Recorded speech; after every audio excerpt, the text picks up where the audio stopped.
G'day viewers, let's wrap up another week with another edition of Totally Fucked Up Friday.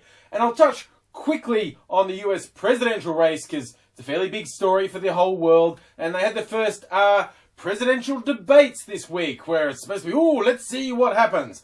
And all the media kind of said, Romney came off best. Apparently telling the truth isn't part of that because then anyone who's pressed sort of goes, he kind of lied non-stop. But Obama looked boring and stupid and Romney looked confident. I'm often confident when I don't have to rely on the truth.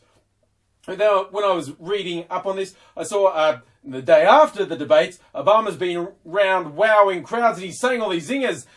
Basically, people have given him lines to say and say, say this about him, say that about him. And at first I'm reading and going, that's pretty funny. You scored a point on him there. And I thought, wait, how fucking sad is it to be coming up with the comebacks a day too late? I mean, we've all been there. Usually it's the worst thing with an argument with a partner and they put you down and they rip you apart and you can't come back with anything and you walk away. I'm going to slam the door and you stomp down the street.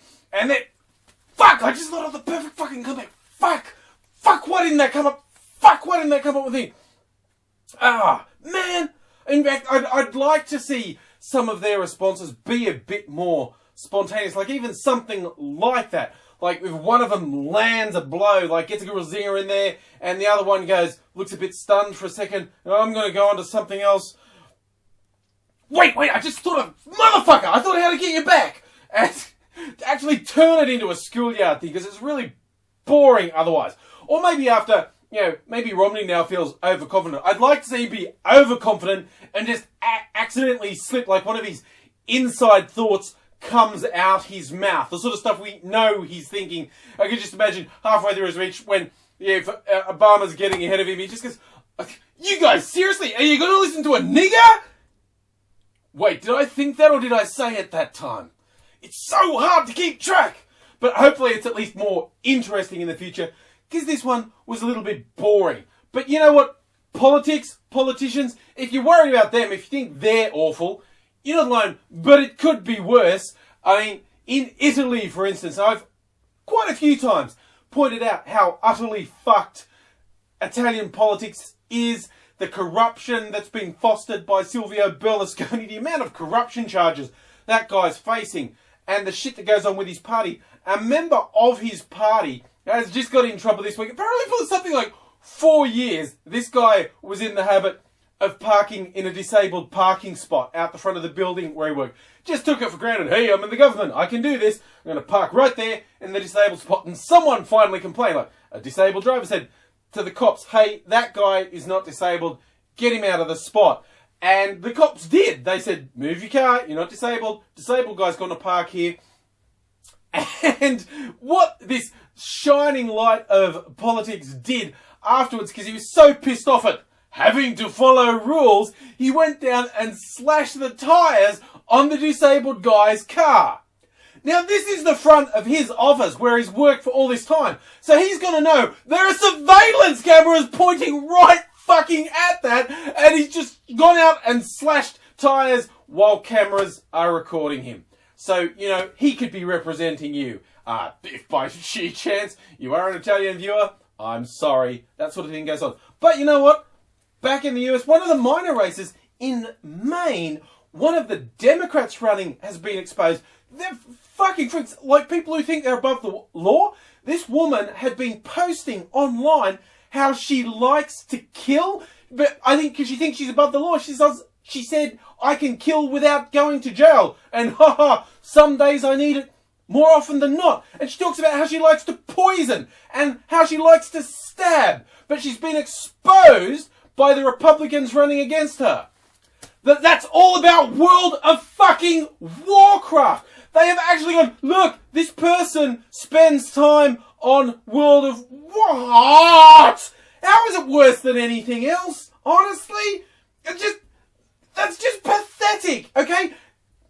Politicians, you want to know why people have no faith in the system? Why they reject politics more and more? Because of stupid shit like that.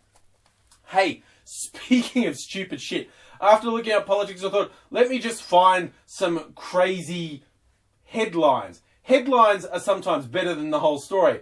But, like, hey, Florida, speaking of people who I'm always coming back to, because you always have such mental stories in Florida. One headline with a man accused of breaking into a barn and having sex with a horse. Again. That's the again is what makes the story. And the freaky bit is this is not like this guy has been arrested for it more than once. No, he's the same stable and the same horse. And the people, even after the first time he's had sex with their animals, they put cameras up. And I think this guy knew that. And he went back there anyway. And he got caught when they saw him, he ran away. And the cops caught him wandering around the woods. He's going, I was just out for a walk. Dude, seriously. No one's going to believe that. Hey, you went back to the same place. You didn't go to a random farm. Same place, same animals.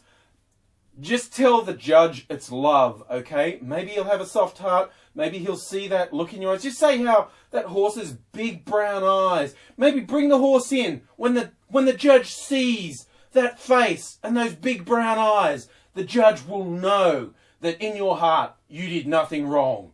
Or maybe he'll send you to jail for a really long time, which could also be a really good outcome. Another headline that leapt out at me. This one I felt had some unnecessary stuff in it, where a guy had said a guy has shot off his own dick and testicle accidentally. You see, I don't think you need to put the accidentally in. I think the likelihood of someone just deliberately shooting off their own dick and testicle, not that great. I think most of us would, if we saw a headline saying, man shoots off own penis and testicle, we're going to go, I bet that was an accident. The alternative is going to say, I'm bored. What can I do? Got a gun. That doesn't happen, okay? Apparently this idiot who sounds like he bought the gun illegally and he's like, I'm gangster, and he's cleaning the gun. He's not dead, but he's taken his genetic line out of the future. This is like a good Darwin Award. Yeah, a person didn't have to die, but he still removed himself from being able to reproduce in the future. I'm gangster. Gangsters don't clean their guns pointing it at their own cock, okay? They just don't. That doesn't happen. And I'm going to round off with one more headline that I really liked, more because it was a little bit evocative. There's a headline saying about a woman who rode a wild manatee. See, that's not even a euphemism. When I hear, ride the wild manatee, it sounds like someone's trying to come up with a euphemism for masturbation. Am I telling you too much about myself? Because also further down in the story, they used slightly different language and they said she's riding a wild sea cow. And to me, that's just like, that's the sort of thing I'd say if I made a particularly bad pickup at a nightclub and scored, but not someone I really wanted to call again in the future. The guy say, how did you go on the weekend? Well, I sort of rode a sea cow. But, I don't want to talk about it too much. Yeah, I am telling you too much, aren't I? Well, it's late. Now I've got to go and edit this. And I'll go and watch some porn and ride the wild manatee. I'll go out to a respectable establishment and form a meaningful relationship. Damn you, autocorrect that's been lodged in my brain. Someone hacked my brain. Fuck, it's late!